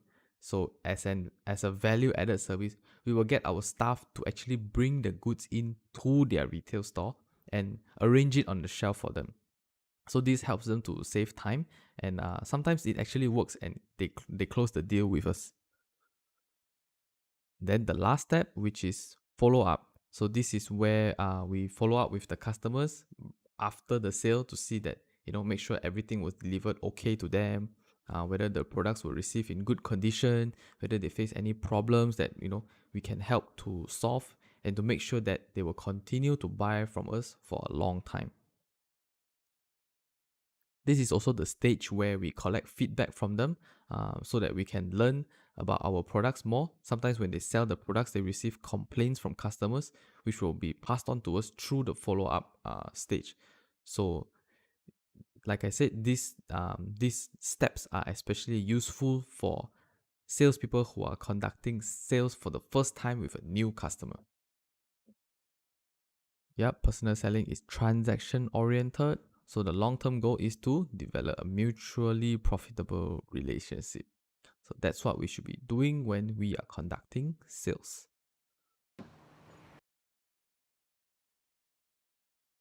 Okay, so here's just a short clip of a sales happening. All right, so just take a look at this clip on how they are trying to close a sale. Leave the keys. You still do that thing? Leave the keys.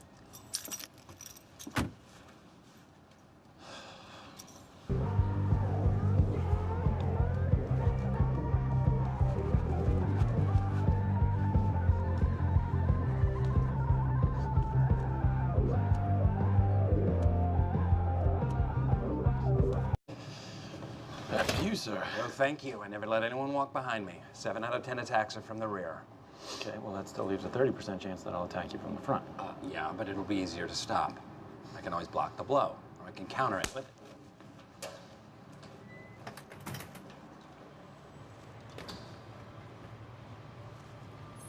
we can offer our biggest discounts on 30% recycled and ultra premium laser. Okay. can I use your phone? Yeah, sure, go ahead. Let me talk to you about a few of the other things we can offer. Namely, we know the tax season's coming up, so by April 1st, we can have you fully stocked. 1. We have discount prices on ink cartridges. 3. And also any forms that you're going to need. 7. We can custom make them.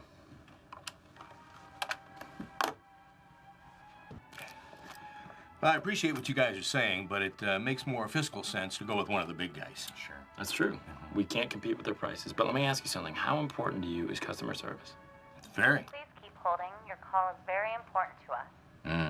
It's one of the big guys. Been on hold this whole time.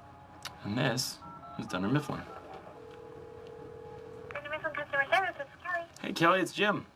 Oh my God, Jim, how are you? I wanted to tell you. Here's my card. It's got my cell number, my pager number, my home number, and my other pager number. I never take vacations, I never get sick, and I don't celebrate any major holidays. All right, I get it. We got a deal. All right. That's it for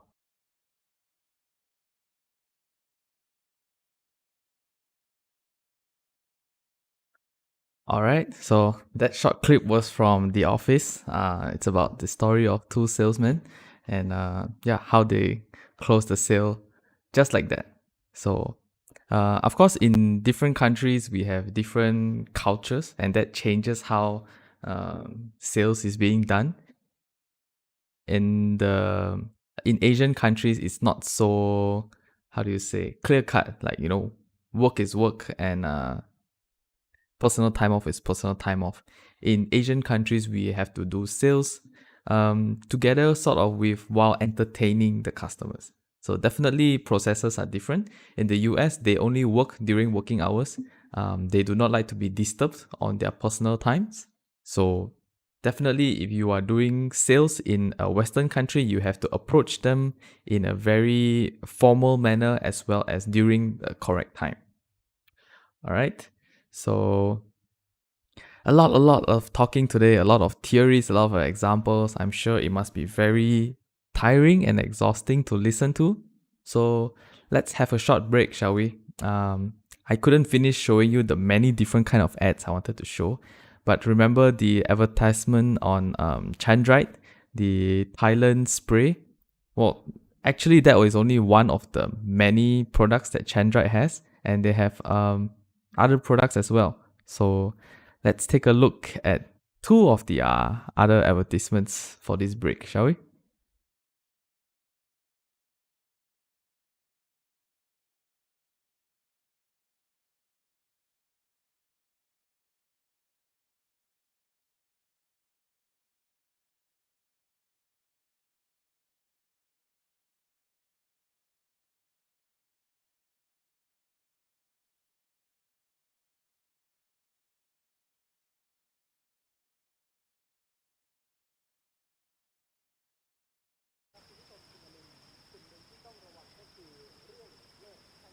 Ê, นี่ยุงนะ มีไข้เลือดออกด้วย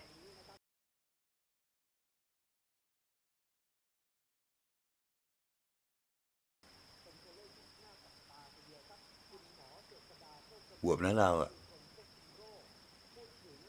ดูท่าเลือดจะเยอะ ขอดูนะเด็ก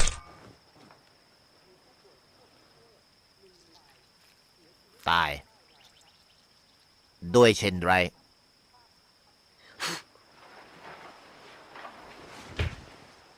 เช่นไร แมลงตาย จะรีบจบไปไหน เฮ้ย ยุงไม่ได้มีตัวเดียว ยุงในโลกเนี่ยมันมีเป็นพันเป็นหมื่นเป็นล้าน ออกฤทธิ์นานด้วย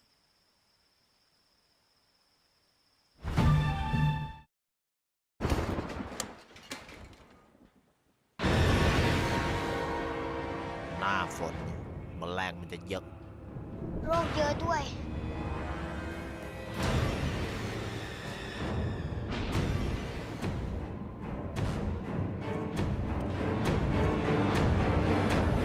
ใช้เช่นไร ฉีดอะไร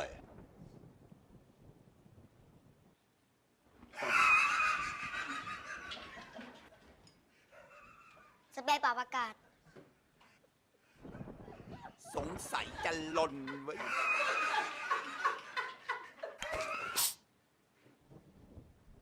ตายหมด ไปกวาดลูก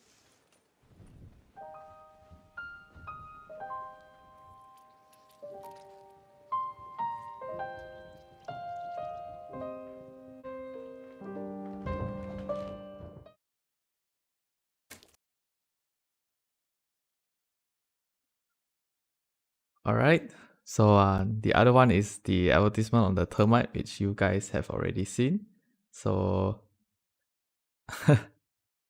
these Thai people are quite creative. They like to inject humor in their advertisements. So yeah, somehow it's not a very new ad. I think this is a good maybe 8 years ago, 8 to 10 years ago. But until today, I think the advertisements still send a very strong message, and it's very easy to remember whatever it is that they're trying to say in their advertisements.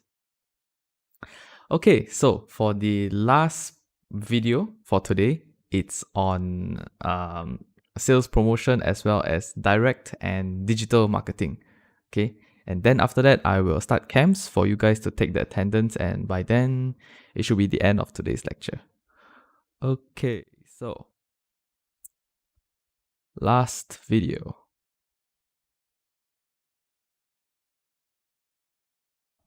Sales for personal selling. Now we move on to sales promotions. So sales promotions, I would just call it promotion so that it's not confusing to you guys.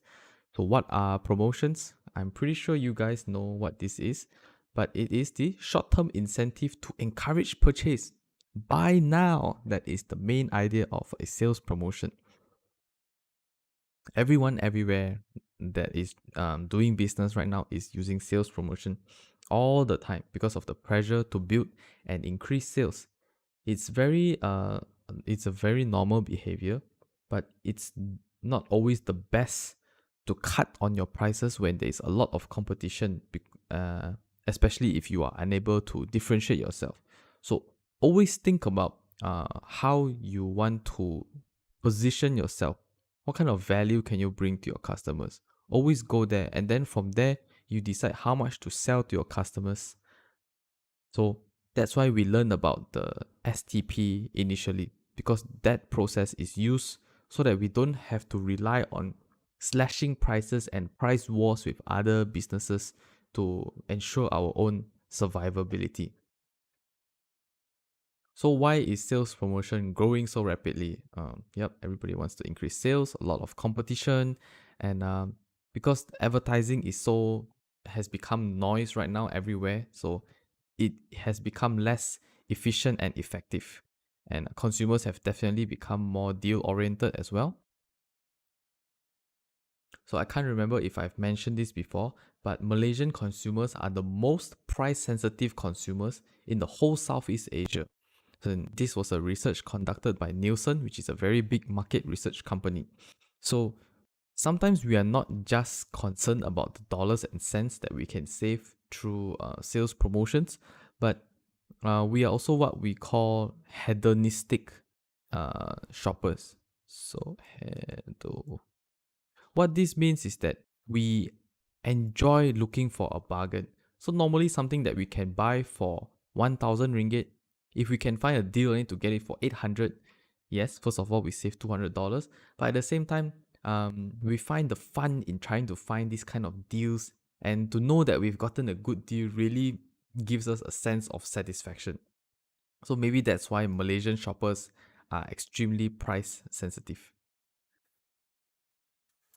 Now looking at promotion from a company's perspective, why do we want to do promotions? So first of all, we want to encourage consumers to buy our products. Second of all, we want to encourage businesses to buy our products and for them to carry more of our goods and new items, and also to generate more leads, stimulate purchases, and to reward loyal customers. And most importantly, sales promotion is an important tool for our sales force to be used to close their deals. So under sales promotion tools, there are many different types of tools that can be used, and it depends on your creativity. You can always come up with new sales promotion tools. So samples is a sample, you get to try the product. Coupons are certificates that give you a discount. Rebates are similar to coupons, but it happens after the purchase. And price packs is usually increasing the value of your product. You get more of the product or more value through paying the same price, such as buy one free one, or you get something free with your product.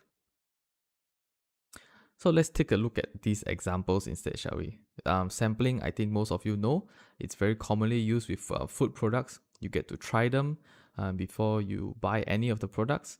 And nowadays, the cosmetic industry has moved very aggressively into sampling. Mostly started with Kiehl's, I believe. And then coupons will give you rebates on your purchases. So, online coupons, physical coupons, all these you've seen and used before. So, price pack is where you get more for paying the same amount of money. So like, you see, bring your friend and enjoy 2 facials at the price of 1. So this is basically buy one, free one. You get to choose 2 different Kit Kats for £1. So things like that are called price packs. Other tools includes premiums. They are offered free or at a very low price. Advertising specialties include products that has the brand's logo on it, and that is usually given to gifts as consumers. Like how banks usually give you a free calendar every year, but it's printed with their logos on it. Sometimes there are events where they give out free t-shirts with the company's logo. So all these things are called advertising specialties. And point of purchase promotions, usually we call them POP. So they are displays or demonstration that helps to encourage you to buy at the point of sale. So premiums usually given for free or at a discounted price. So like how a Happy Meal is a sort of a premium. And if you purchase certain amount, they give you a free recycle bag, and free toys in the cereals, free marks with your Kit Kat, free bowls with your toothpaste. Actually, the companies are smart. They've calculated the cost of all these products, and you're still paying for all these things. Nothing is free in this world. So you've heard it here first. And then advertising specialties. So yeah, you have products with the company's brands printed on it, as you can see from all the examples here. And pop display. So this one really depends on your creativity. You can come up with many different ways for consumers to look for your products and to buy them. So Chupa Chups have done this with their lollipops, where they have a extremely big can where it carries all the lollipops inside, and they put a special promotion here. So this is the pop display. This is meant to attract attention, but the real deal is here. Any 3 lollipops for 1 ringgit. And then we have one that is not mentioned in the textbook, but I think you should know as well, which is called PWP. So purchase with purchase means once you have bought a certain amount or you have bought something, you can have additional benefits by buying the next thing at a very discounted price. So it's a bit similar to the premiums. Yeah, but it's there is usually a condition for it first. Okay, and then even more tools, we have contests, sweepstakes, and games. So this one usually, how we have like giveaways and we have contests to win a car when we buy something. So all those are under this one. Event marketing or event sponsorship is how brands are creating events to attract large crowds of people, to participate and to buy their products or engage with customers. So for example, there are many marathons right now that are being organized. So brands like Nike, like Adidas, Asics, they are always organizing these events because through these events, they give out their premiums. So, advertising specialties, sorry. So all these products with their brand printed on it. At the same time, they also get to engage with the customers. So they invite famous artists to come and perform. They have food trucks. They have many things going on. And it's just an event to create a memorable experience for consumers with their brand. Alright, so examples of a contest or sweepstakes or games. So yep, you need to enter to win something. Yeah, so all these kind of different contests. And then event marketing, they also, we have like the Motor Expo where there are many brands that will participate so that everyone can show off their cars. So yep, we have marathons. Alright, we move on to the last part of this chapter, which is talking about direct and digital marketing. So in the early 1920s, I suppose, that was when mass production started to happen. So they were trying to make one product that can be sold to as many and as far as possible.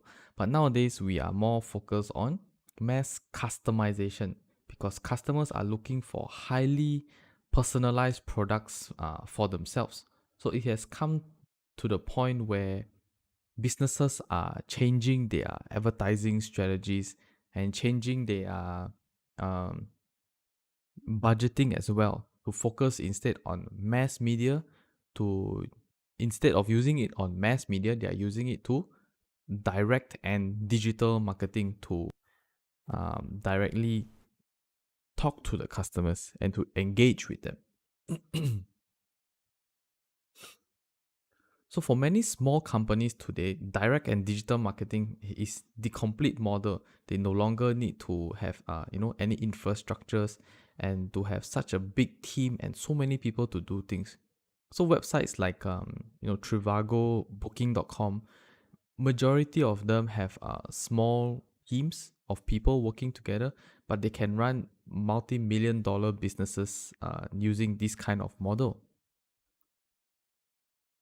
So obviously, direct and digital marketing is the fastest growing form of marketing. I think we already know this based on the kind of things that we see.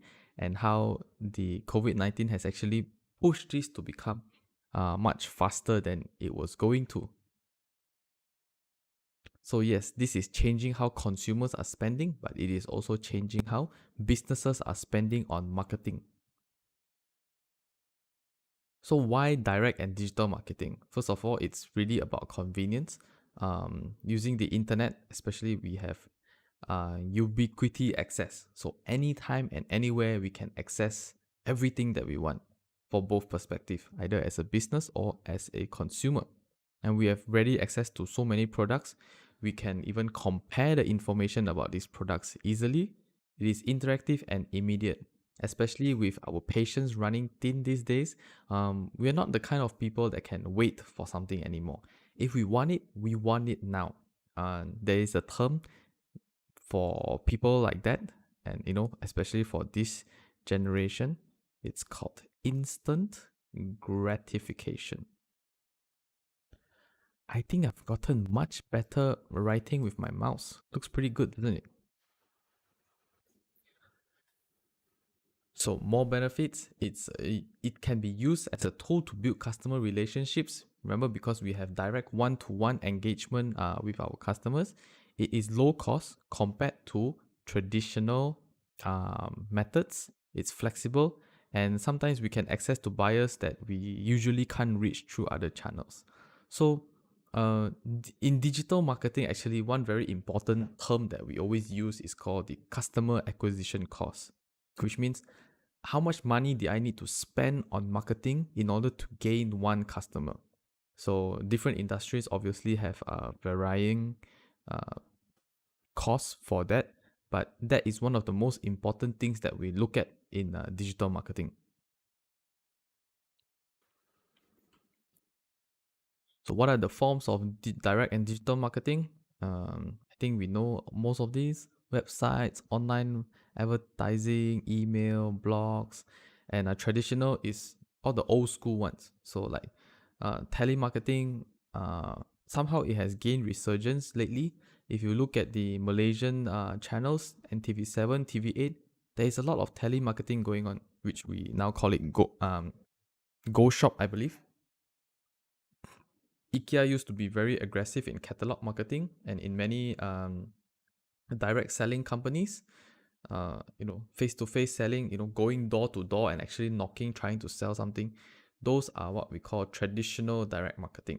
Anything that is digital goes through our internet. So how have companies responded and changed? So we use digital marketing tools, we use social media, we use online webs. Most importantly, we have a lot of digital marketing tools such as Salesforce, such as Marketo, and Google Analytics, Facebook ads. All these things are the ones that are most commonly used today in the digital media. And omni-channel retailing is a combination of traditional physical retail as well as online retail. So there are many different kind of ways to do this. First one, we have buy online and pick up in store. So not only for products like this at Home Depot, we also can do it with Domino's Pizza. You can first buy it online so that they prepare the food for you, and then you go pick it up later so that you don't have to pay for delivery fees. And I think these are all just terms that we mostly already know. So online advertising, email marketing, we know all of this, right? We live in this era. So blogs, blogs are not even popular anymore. So how companies are using social media, I mean, come on guys, we live in this era, right? So these are things that we live in it. We know what we do. We know what they are doing. We are using services like this every day now. Okay, so traditional direct marketing, maybe you guys don't know that much because you don't really experience it. So, direct mail marketing used to be sending physical letters to you. So inside there we have promotions and materials of the company and their new products. So that's the direct mail marketing. And then catalog, like I mentioned, IKEA used to send thick catalogs to you to showcase all the different products that they have. But nowadays we have e-catalogs, so it's more eco-friendly and it saves costs that they don't have to print and to send physical books like this out.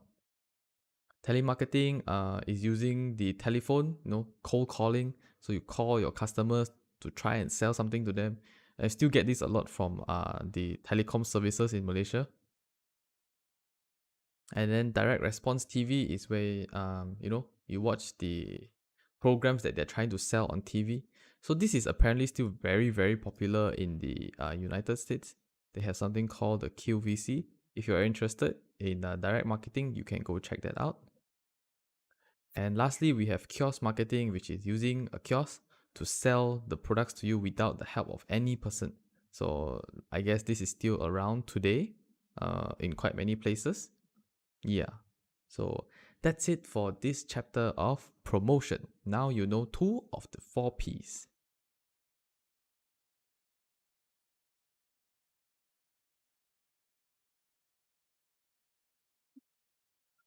Alright, so that covers today's lecture. So there's only 8 minutes left in the lecture. I guess I shall quickly get camps started. There is no time to lose. Right, so everyone, please get your camps ready while I start the thing.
Hello?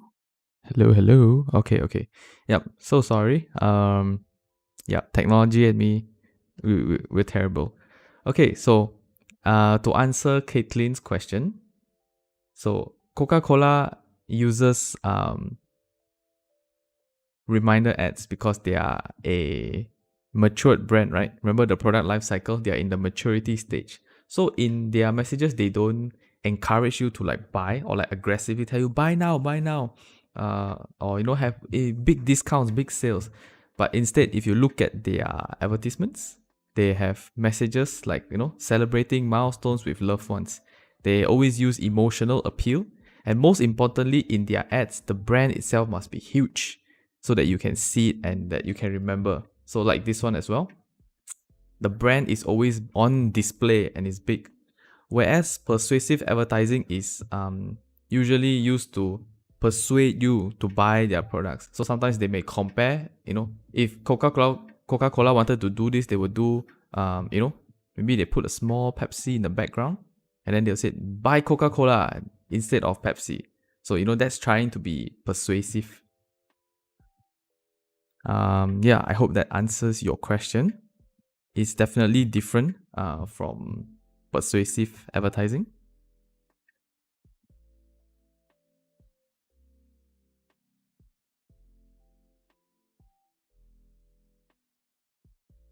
Okay, so I shan't hold you back anymore in case you have class at 4 p.m.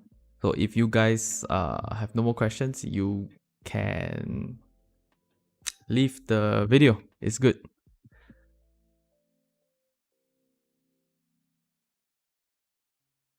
Right, for those of you who are, gung-ho, you can start on your group assignment. You should have done product. It's not a lot of words, it's only 250 words and another 250 in recommendations. So for promotions, what you need to do is take a look at the kind of promotions that the company has done and then review it. What kind of ads have they used? Which method have they used? So on and so forth. And then recommend if there's something that they can do better for their promotion.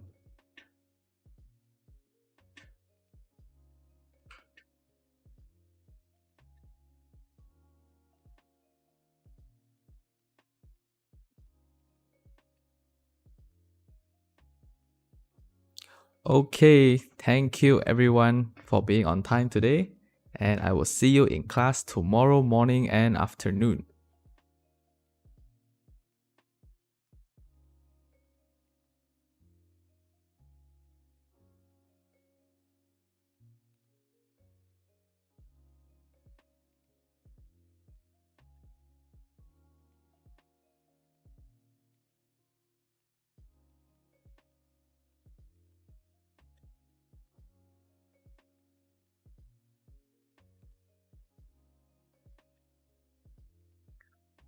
Okay, thanks for the feedback, Sumaya. I will try to keep it at this pace. Definitely have to speak slower and not like a machine gun. Alright, it's past 4. I'm gonna turn off the stream. See you guys tomorrow. Bye.